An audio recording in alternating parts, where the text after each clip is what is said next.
Hi ಎಲ್ಲರಿಗೂ welcome back to ರ್ಯಾಟ್ ತಡ್ಕ ಯೂಟ್ಯೂಬ್ ಚಾನೆಲ್. ಸೊ ಇವತ್ತಿನ ಸ್ಪೆಷಲ್ ಏನಂದರೆ ಹಲಸಿನ ಹಣ್ಣಿನ ಬೀಜದ ವಡೆ ಹೇಗೆ ಮಾಡೋದಂತ ಇವತ್ತು ನೋಡ್ಕೊಂಡು ಬರೋಣ.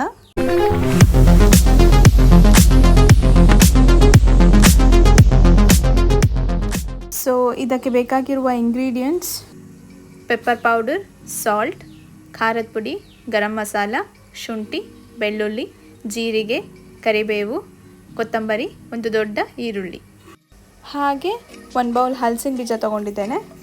So let start the procedure. ಮೊದಲಿಗೆ ಮಿಕ್ಸಿ ಜಾರ್ನಲ್ಲಿ ಹಲಸಿನಕಾಯಿ ಬೀಜವನ್ನು ಹಾಕ್ಕೊಳ್ತಾ ಇದ್ದೇನೆ. ಹಾಗೆ 1 ಬೌಲಷ್ಟು ಕೊತ್ತಂಬರಿ, 7 ಎಸಳು ಬೆಳ್ಳುಳ್ಳಿ, 1/4 ಇಂಚು ಶುಂಠಿ, 1 ಟೇಬಲ್ ಸ್ಪೂನ್ ಜೀರಿಗೆ, ಕರಿಬೇವು, garam masala, pepper powder, salt,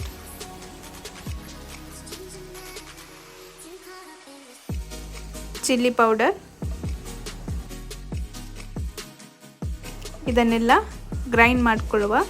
ಸ್ವಲ್ಪ ನೀರು ಹಾಕಿ ಥಿಕ್ ಕನ್ಸಿಸ್ಟೆನ್ಸಿ ಬರೋ ಹಾಗೆ ಗ್ರೈಂಡ್ ಮಾಡ್ಕೊಳ್ಬೇಕು. ಸೊ ಗ್ರೈಂಡ್ ಮಾಡ್ಕೊಂಡಿರುವ ಪೇಸ್ಟ್ನ ಇಲ್ಲಿ ಬೌಲಲ್ಲಿ ನಾನು ಟ್ರಾನ್ಸ್ಫರ್ ಮಾಡ್ಕೊಳ್ತಾ ಇದ್ದೇನೆ. ಹಾಗೆ 1 ಬೌಲ್ ಈರುಳ್ಳಿ, ಎರಡನ್ನು ಚೆನ್ನಾಗಿ ಮಿಕ್ಸ್ ಮಾಡಿಕೊಳ್ಳುವ.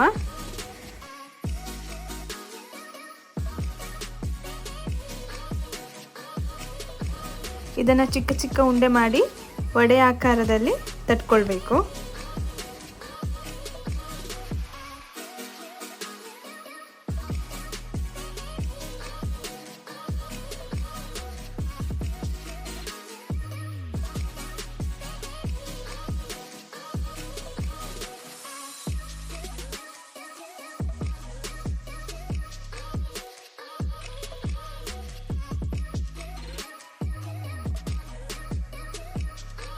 ಸೊ ದ ಲಾಸ್ಟ್ ಪ್ರೊಸೀಜರ್, ಎಣ್ಣೆ ಬಿಸಿಯಾದ ನಂತರ ನಿಧಾನವಾಗಿ ತಡ್ಕೊಂಡಿರುವ ವಡೆಯನ್ನು ಒಂದೊಂದಾಗಿ ಬಿಡಲಿಕ್ಕೆ.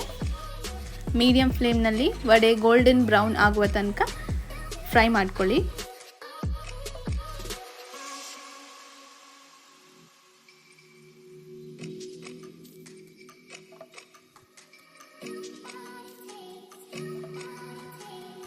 ಸೊ ಹಲಸಿನ ಬೀಜದ ವಡೆ ರೆಡಿಯಾಗಿದೆ and it is ready to eat. ನೀವು ಮನೆಯಲ್ಲಿ ಟ್ರೈ ಮಾಡಿ ಹೇಗಿತ್ತು ಅಂತ ಕಮೆಂಟ್ ಮಾಡೋದನ್ನ ಮರಿಬೇಡಿ. So thank you for watching this video. Please do like, share and subscribe. Tata bye.